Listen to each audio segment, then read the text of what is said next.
High-purity magnesium ball press installation precautions. Before installation of high-purity magnesium ball press, pipelines should be laid in strict accordance with electrical codes, and strong current and weak current signal lines should be isolated and worn to avoid interference. Power cables, communication cables, and video cables should be properly connected during installation. In addition, additional attention should be paid to the following precautions. 1. Power supply. In order to ensure the normal operation of the high-purity magnesium ball press, the power supply should not be lower than the nominal value of the input voltage of the ball press. 2.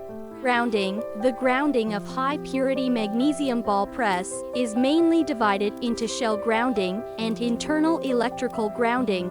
Shell grounding is mainly used to prevent electrostatic accumulation, electrical leakage, etc.